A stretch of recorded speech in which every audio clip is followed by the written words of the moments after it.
ಬೆಂಗಳೂರಿನ Rameswaram ಕೆಫೆಯಲ್ಲಿ ಸಂಭವಿಸಿದಂತಹ bomb blast ಪ್ರಕರಣ ಇದೆಯಲ್ಲ, ಇದು ರಾಜಕೀಯ ಜಟಾಪಟಿಗೆ ಎಡೆ ಮಾಡಿಕೊಟ್ಟಿದೆ. ರಾಮ ಸಿಲ್ಲಿ ಬಾಂಬ್ ಬೆಂಗಳೂರು ಹೆಸರಿನಲ್ಲಿ ರಾಜಕೀಯ ನಾಯಕರು ವಾಕ್ ಸಮರಕ್ಕಿಳಿದಿದ್ದಾರೆ.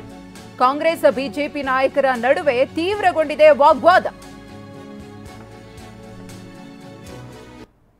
ಕೆಫೆಯಲ್ಲಿ ಬಾಂಬ್ ಇಟ್ಟವರು ದೇಶದ್ರೋಹಿಗಳು. ಕೆಫೆಯಲ್ಲಿ ಯಾರು ಬಾಂಬ್ ಇಟ್ಟಿದ್ದಾರೋ ಅವರು ದೇಶದ್ರೋಹಿಗಳು. ಮನುಷ್ಯತ್ವ ಇಲ್ಲದವರನ್ನ ಸಮರ್ಥನೆ ಮಾಡಿಕೊಳ್ಬಾರದು. ಬೆಳಗಾವಿಯಲ್ಲಿ ಸ್ಪೀಕರ್ ಯುಟಿ ಖಾದರ್ ಅವರು ಕೊಟ್ಟಿರುವಂತಹ ಹೇಳಿಕೆ. ಬಾಂಬ್ ಬ್ಲಾಸ್ಟ್ ಹಿಂದೆ ಯಾರಿದ್ದಾರೆ, ಅವರ ಉದ್ದೇಶ ಏನಿದೆ, ಇದೆಲ್ಲವೂ ಕೂಡ ಗೊತ್ತಾಗಬೇಕಿದೆ.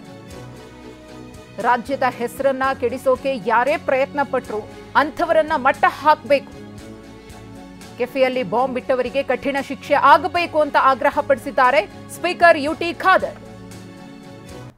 ಯಾರು ಇವತ್ತು ಈ ಶಾಂತಿಯುತವಾದ ನಮ್ಮ ರಾಜ್ಯವನ್ನು ಇವತ್ತು ಅದನ್ನು ಹೆಸರು ಕೆಡಿಸಲಿಕ್ಕೆ ಅಥವಾ ಬೇರೆ ಉದ್ದೇಶದಿಂದ ಇವತ್ತು ಪ್ರಯತ್ನ ಪಡ್ತಿದ್ದಾರಾ ಅಂಥವ್ರು ಮಟ್ಟ ಹಾಕುವಂಥ ಕೆಲಸ ಇವತ್ತು ಸರ್ಕಾರ ಇವತ್ತು ಕ್ರಮ ಕೈಗೊಂಡಿದೆ. ನಾನು ಮುಂದೆ ಕೂಡ ತಗೊಂಡು ಹೋಗ್ಬೇಕಂತ ಹೇಳಲಿಕ್ಕೆ ನಾನು ಇವತ್ತು ಬಯಸಿ, ಅದು ಯಾರು ಪತ್ತೆ ಹಚ್ಚಬೇಕು, ಅವರನ್ನು ಮಾತ್ರ ಹಿಂದೆ ಯಾರಿದ್ದಾರೋ ಉದ್ದೇಶ ಏನು, ಮತ್ತು ಇನ್ನು ಮುಂದೆ ಈ ರೀತಿಯ ಕೃತ್ಯ ಮಾಡಲಿಕ್ಕೆ ಧೈರ್ಯ ಬರದಂಥ ಒಂದು ಶಿಕ್ಷಣ ಕೊಡಬೇಕಂತ ಹೇಳಲಿಕ್ಕೆ ನಾನು ಇವತ್ತು ಬಯಸ್ತೇನೆ. ಸೊ ಇಂಥ ವಿಚಾರದಲ್ಲಿ ರಾಜಕಾರಣ ಮಾಡಬಾರ್ದು.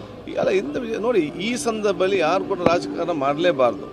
ಈ ಒಂದು ಸಂದರ್ಭ ರಾಜಕೀಯ ಮಾಡುವವರು ಬಹುಶಃ ಅದು ರಾಜ್ಯದ ಹಿತಾಸಕ್ತಿಗೆ ಅನುಗುಣವಾಗಿ ಇರುವುದಿಲ್ಲ. ಯಾಕಂತ ಹೇಳಿದರೆ ಈಗ ನಾವೆಲ್ಲ ಒಗ್ಗಟ್ಟಾಗಿರಬೇಕು. ನಾವೇನದು ನಮ್ಮ ಮಧ್ಯೆ ಭಿನ್ನಾಭಿಪ್ರಾಯ ತಂದರೆ ಅದರ ಪ್ರಯೋಜನವನ್ನು ಈ ದುಷ್ಕರ್ಮಿಗಳು ವಹಿಸ್ತಾರೆ. ಯಾರಿವತ್ತು ಈ ಶಾಂತಿ